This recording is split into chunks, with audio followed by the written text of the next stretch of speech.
Hi, Filmedics. Welcome to the show. Today we have a special guest. We have Robert Amico, means friend. Hi, my friend. Hi. Robert is a two-time TELLY award-winning director, producer, and a working actor. Robert, as a producer, is known for Bad President, and as an actor, recently known for Bad President, Hollywood.com, Near Myth, The Oscar Night Story. Robert, welcome to the show. Hi, I have to tell you now, I'm also add to my credits, I am an official addict. I'm so happy to have you. Ciao, my friend. Ciao, Bella. I'm happy to be here. This is fun. Yeah. So, Robert, where are you at right now? Because I'm in Los Angeles. Where are you at?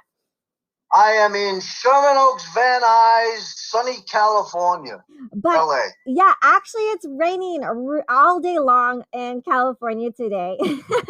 Yes, this is the one day. Wouldn't it happen? Yeah. I can't say sunny California. We have to cut that. Sure. So Robert is Italian like myself. Robert, I was born in Naples, Italy. Were you born in Italy?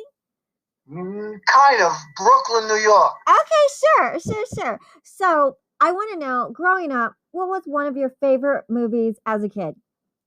Oh, two really affected me in a way later on in my career, both as an actor and as a filmmaker myself. One is Charlie Chaplin's City of Lights. Oh, yeah. Because he was able to do the full emotion without sound, without audio. I found that so fascinating. It prompted me as a well-trained actor to be able to use all my senses to project the message I want to get across as an actor. And the other one is It Happened One Night, my favorite comedy of all time. And that affected me by the use of comedy, how to use comedy in a film, how to put it up on the screen, make it believable, and suck your audience in. My third person I refer to is Alfred Hitchcock, because he was a master of shadows and of using your own the audience's imagination.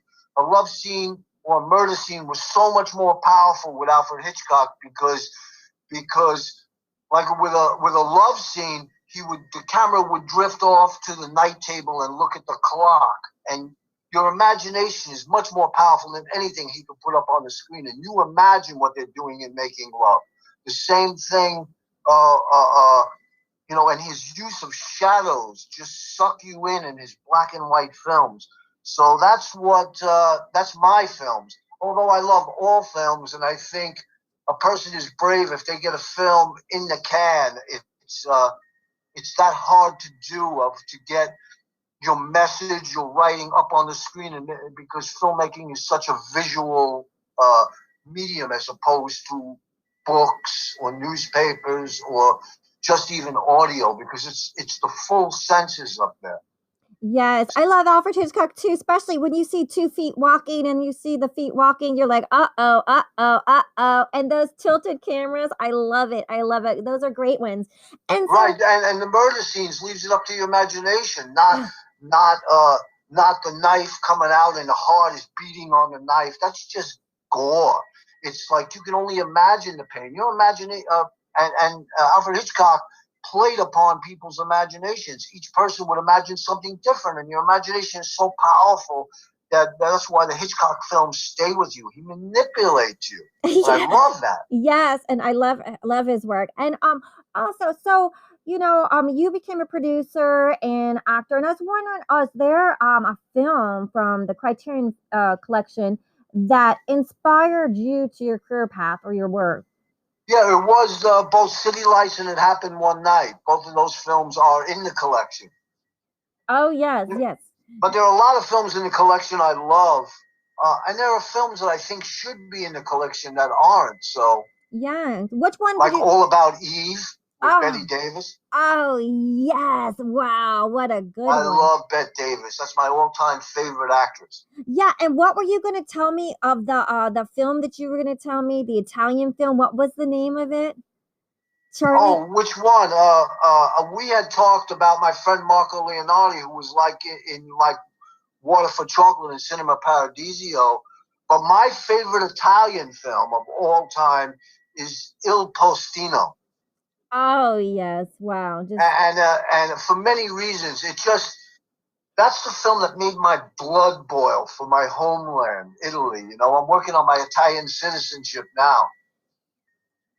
Yes, like one. I actually did a little tribute, a little short film tribute to Cinema Paradiso. I instead of having a theater, I had a puppet stage, a puppet theater, and it did really well. People loved it. So yes, yeah. So I want to ask you, do you have any favorite lines from a movie? That's funny. You know, I don't know what I would say to that. What would I say? I don't know. I mean, I would have to say Clint Eastwood in Dirty Harry. A man's got to know his limitations. Oh, what a great line! Yes, what a great line. What else? I don't know. Yeah. I don't know. Yeah.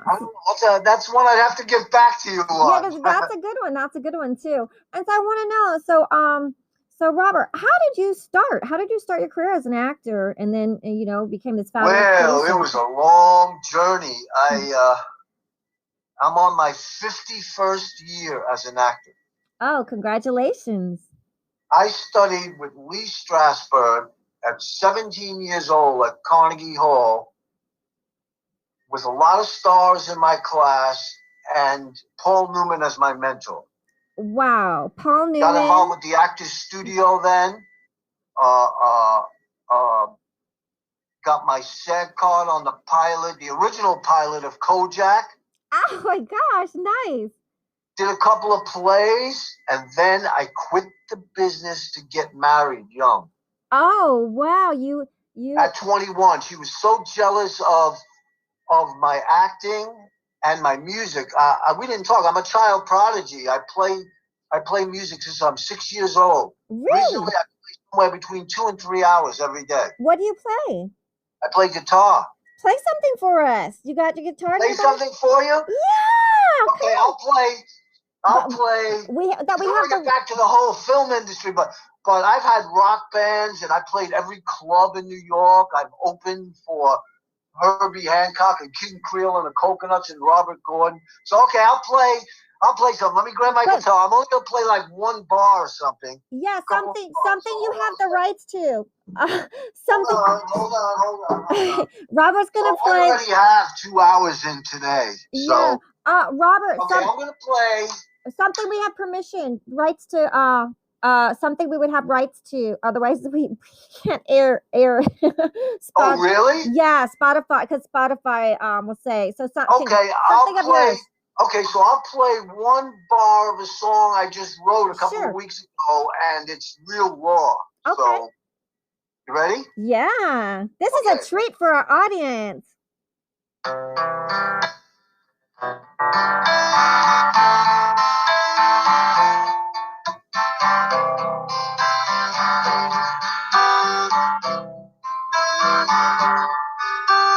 Dear God, I give my soul to you. I give my soul to you. Dear God, teach me like you do. Teach me like you do. Here we go. Na na na na na na na na na na. Dear God, dear God. Na na na na na na na na na na na. Dear God, dear God. Oh my gosh, That's something that I is just wrote about 4 beautiful. days ago, and I'm still working on it. That is Gotta get all gorgeous. those background singers singing on that chorus and Oh, a saxophone piece. I'm gonna go in the studio and record that and 11 other songs soon. oh, that's beautiful. That's beautiful. That's beautiful. It's That's so beautiful. my ode to God, I love it. my It's so letter beautiful. to God. I hope our audience enjoyed that as much as I did. So Oh, your Paul Newman was your mentor. Can you tell us about that little tidbit that you well, Paul was a classic man. Him and Joanne. Once in a while, I check in on Joanne, but now her daughter answers the Facebook message. But Joanne Woodward. But Paul was a giant among men. Nobody loved actors more than Paul Newman. And in Lee's class, the one thing that Paul told me when I was a young little wild teenager, and wild was putting it, I was a young hippie hanging out in Greenwich Village with Andy Warhol and Timothy Leary and all the beat poets, Ginsberg. wow, my I was God. wild. You were hanging out with what? Oh yeah. Andy Warhol? Oh yeah. I met him. I used to spend my weekends at 15, 16 years old, taking with two of my friends. We'd tell our parents that we're staying at the other person's house for the weekend, and we'd jump on a Trailways bus upstate New York to Timothy Leary's commune, Millbrook, and hang out with all the beat poets. And yeah, it was wild. It's so funny because now I'm a strict vegetarian for 40 years. Oh wow! So you're a I haven't vegetarian? had sugar in 44 years. Oh, how do you do that? What? Oh, Or no chemicals, not even an aspirin in 44 years. oh, congratulations! Gosh, And that's why I only look 90 instead of 100. You look like you're 30 at the tops. You look great. You're looking I was. fabulous. That's more than half of what I am. Less than half of what I am. Yeah, it's all about the mind and the spirit and the body. And yeah, and what you put in and your spirit and your I had a life-changing miracle happen to me in 1994 that changed my life forever. It just connected me with God, and it connected me with the universe in the perfect way an actor needs, and that is I never have to worry. I have so much faith and trust that I never have to worry. All my life as a struggling actor, the hard part was worrying about the money and doing all these odd jobs to pay your bills in New York and doing free theater just to get your career going. And after this happened, I realized that all I have to do is have faith, and God in the universe takes care of me, and it has since then, and I've never worried. Oh, I love that message. I love that message because I flatlined and for almost 2 minutes, and I came out the tunnel to be with all my dead relatives. What? You flatlined? Yeah, on the operating table. On the operating table. So I want the audience to hear the story. So I don't want to tell it. Okay. But so you're the three things that I heard from God when I was in the tunnel are: two are general for everybody and their soul, and one is personal to me. And the first one was to make all my decisions for the greater good of all concerned. If it benefits me, but it is a detriment to many more people than me, I will never do it. That's God's law of the universe. The second thing that God told me is the greatest affliction is to never be afflicted. How sad it is for those who have been handed everything in life on a silver spoon. They've never been able to know how to get out of a struggle on their own. Their soul is like retarded. It's not advanced. You only grow, your soul grows from how it handles affliction and how it gets you through it in this imperfect mortal world. Did I say that right? Yes.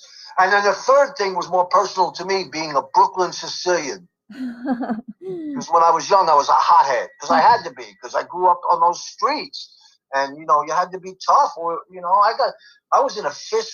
From sad to say, and most people didn't have this kind of life. Not growing up in a lower middle class row housing environment in Brooklyn, and that is from the age of 7 till about the age of 15 when I just started hanging out in the Village and taking off upstate New York, I had at least a fist fight every week from 7 years old, sometimes 2 and 3 in a week. Oh my I God. had my nose broken by the time I was 8. That's how tough it was. Oh my so gosh. I had become a tough human being, but my heart is so soft. So it took me a long time to learn how to soften myself back up.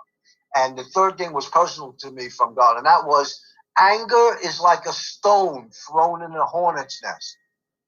Heavy, huh? Oh my gosh! Wow. Well, we're so happy. But that made me the man I am today. And you wrote that beautiful song. Like that song just blew me away. I hope it just blew me away. Well, you should hear the other 45 I wrote. I will. I get to because I wish that I wish we could go for coffee or lunch and but we're all. You know, the song I was gonna play for you, but I don't want to get you in any copyright, was a really cool acoustical version I've been working on this week of the Beatles song. She was I saw her standing there. Oh, you know what? Nice and slow, like a ballad. Oh, maybe I could talk to my friend Mark Berry from AMG. He was the T-boy. He told me he was the T-boy in London and working for the guy who started the Beatles. But that's another story. But we want to hear about. I lived around the corner from John Lennon and Yoko. Oh, really? Wow!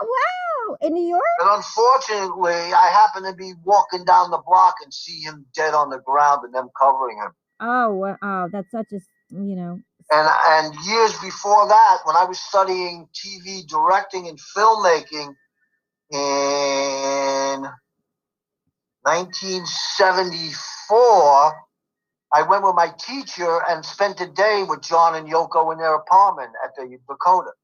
Oh my gosh! So you got to meet because them. He was shooting a documentary on them. It was very interesting to hang out with him for the day.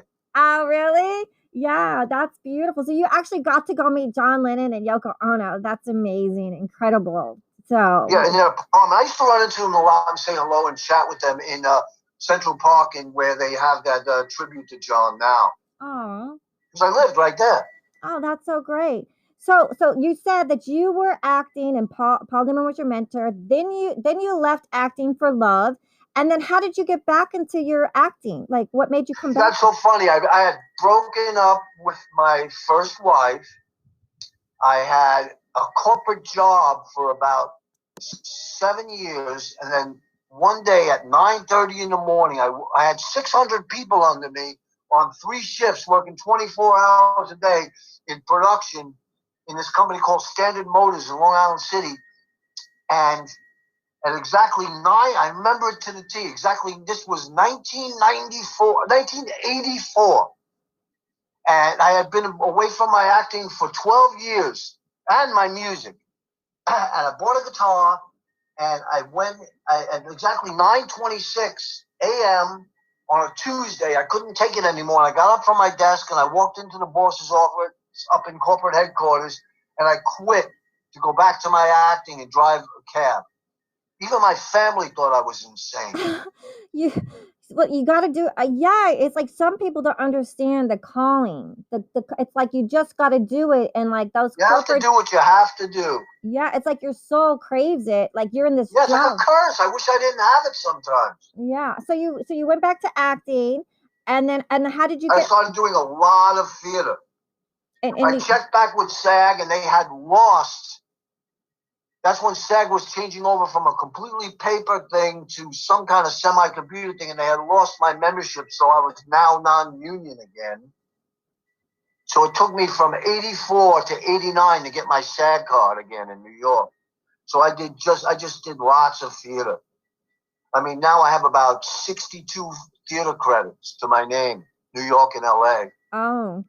Did you do Broadway? Did you do some Broadway? I did not do Broadway, but I did every off-Broadway theater in New York. Yeah, that must be hard that Broadway's closed. It's so sad, right? But we got to, hopefully we're able. Yeah, it's hard. I mean, I remember doing every job I possibly can, like swinging a hammer and doing carpentry, building Broadway sets, passing out flyers. It was tough because I wasn't a kid. When I was coming back to it, I was already like 33. So what was your first break? Like how did you break into that first role that like propelled your career? Well, I was doing a lot of independent films there and everything. I don't know what really propelled my career. I think just time to develop my career. There wasn't any role. I mean, I did. What brought me out to LA was I did Steven Spielberg's Hook. Nice. You did I was Hook? one of the pirates in it. I'm lucky if I'm in it a second, but I spent 4 months of shooting every day. Oh, beautiful. Yeah. Got to be good friends with Robin Williams and Dustin Hoffman. And that kind of made me stay here in LA and never look back. And I've just been doing, I've always been an independent film kind of guy. I mean, I did have a great role in one season of CSI when Lawrence Fishburne was on. I had like 4 episodes. What'd you play? Did you play good guy, bad guy? I don't know if you're a CSI fan. The whole season was about this guy that was playing cat and mouse with Lawrence Fishburne to dare him to catch him. And he was a serial killer. And I was the first victim of that serial killer. Oh. So I was kind of like talked about the whole season, but I was only in 3 or 4. And some of them I was just dead on the morgue. Some of them was a flashback. It was interesting, but I'm still making money on that. Big residuals. Oh, nice. Yeah, because I mean, true crime and CSI. Oh, wow. I mean, my mom loves those shows. She's like, yeah, I was like a king. They treated me like a king. Oh man, that's beautiful. Yeah. But yeah, you know, it was, in 1999, I made my first short film. Took it to about 12 film festivals. So I've been filmmaking since then, acting. So I mix it up. Sometimes I produce an act. Sometimes I write an act. Sometimes I write and produce. Sometimes I produce and direct. Like I have 3 films now that I directed at film festivals. Oh, as we speak. I got 2 on Roku. I got 2 features that I co-star in with stars. I have bigger roles than the stars on Amazon Prime. So it's funny how my career is flying and I haven't worked in a year. I've just been home watching movies in my pajamas. Yeah, I'm in my bed working every day. I mean, my dog is like, can you take me for a walk? It's 12 o'clock. I know. I'm like at another Zoom meeting. I got to record somebody. And she's like, feed me. But I love this business. And I love it like the first day every time I get a role. And I love helping other filmmakers. I mean, I was on the board of SAG for many years, Screen Actors Guild. I donated there. I've done so much in my life. Oh, my God. I've been a musician. I was thinking of getting a band back together. That would be kind of cool at my age. Oh, yes, we have to do that. So I want you to tell us about Bad President and then your movie coming out, Hollywood.com. Can you tell us the Sure. Bad President is... it's gotten, from what I heard, 1.2 million downloads already. It's a spoof on how Trump got elected in 2016. He makes a deal with the devil and sells his soul. That's an old story. Okay. And Eddie Griffin, you know who Eddie Griffin is? Yes, I know him. Yes, he's so nice. Yeah, I play his sidekick. He plays the devil. Okay, yeah. And that's on Amazon Prime, and people love it. But let me tell you something. That was a hard deal making. Trump tried to stop it.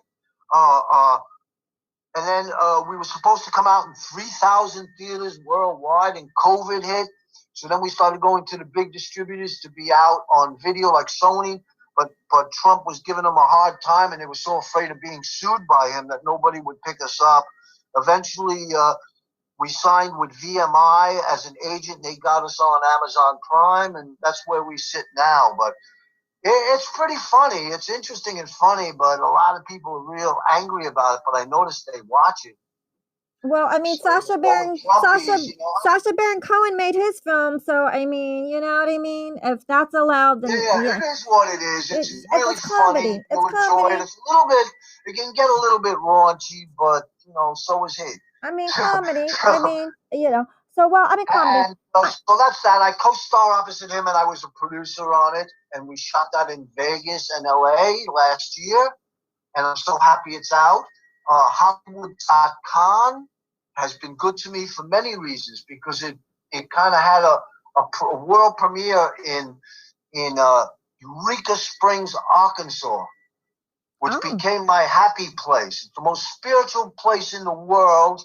I'm eventually going to live there. It's like living in 1968. People don't even have locks on their houses. Gasoline is $1.50 cheaper. You can buy right now. I was pricing. They went up, so they're up to this price now. But I could buy a brand new house built for me with 2 bedrooms on an acre of land for $200,000. Oh, nice. 20,000 down, and the mortgage is about $950 a month. There's none to very little property tax. Electricity is 1/10 the price it's here in LA, because there's a big dam there, and it's a town of 5,000 people, and they're all very spiritual, creative artists. Oh, wow. And it's in the middle of the Ozark Forest. It's just amazing. You feel God and the universe, and the whole place works in tandem with only live wild animals around it. So that's where I'm basically going to live. That's my happy place. Nice. Eureka Springs, Arkansas. And the Oscar night. So that's where Hollywood.com premiered. That stars myself, Tom Arnold, Brian. Oh, he's from one of the shows on NBC. I can't remember. Brian Cruz. And then the kid who played Felicity Hoffman's kid on Cody Cash, from Desperate Housewives. A lot of people. Oh, so that's Hollywood.com. And then Near Mint, the Oscar Night story, is kind of like a made-up story, although everybody thinks he's real after they see the movie, a mockumentary about a made-up director. And I have a nice role in it as an A-star actor. What's funny about both those films, Hollywood.com and Near Mint, the Oscar Night story, is my character in both of those films gets the Oscar. Oh, nice. So and that's going to be on Amazon Prime too. And then, I have a couple of films at festivals. I'm winning all these directing awards. So yeah, I'm keeping busy. I always keep myself busy. I'm a busy boy. Yeah. So how can people that are tuning in find out about your films coming out? Do you have a Facebook page or Yes, anybody can come to my. They should send me a private message that they're film addicts, and so that I know to look for them, because I get all these every day.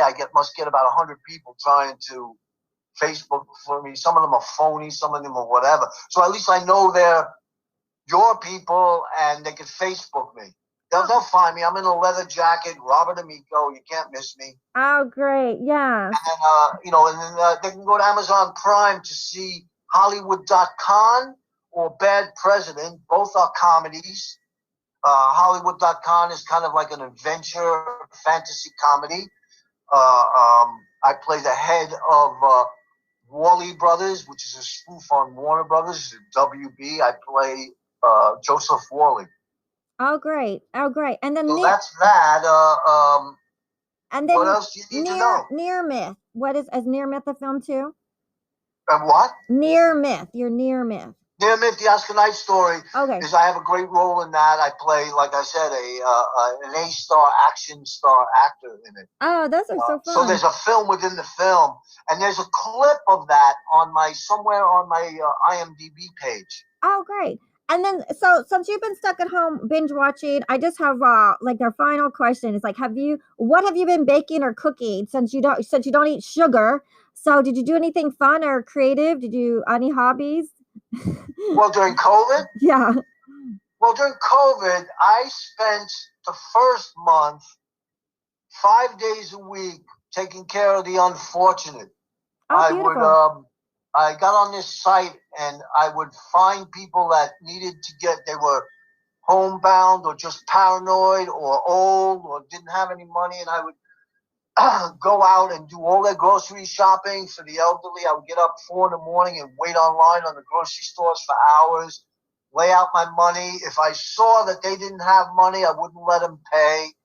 And I did that for the first month or two until it completely drained me and almost killed me. So I had to back off from that. But I'm still doing that for a few people.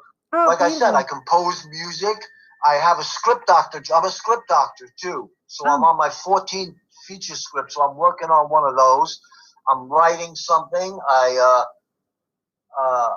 do the stock market, nice. Which I'm doing very well at. I started investing in September. I'm up 27%. Okay. Well, Robert, I want to say thank you for coming on the show today. I was just, please. yes. Thank you. This is fun. Yeah, so we'll Anytime. have to have you back on again. So I just want to thank our audience for listening. Until next week, stay healthy and thank you for listening. Bye. Bye, everybody. Love you. Ciao.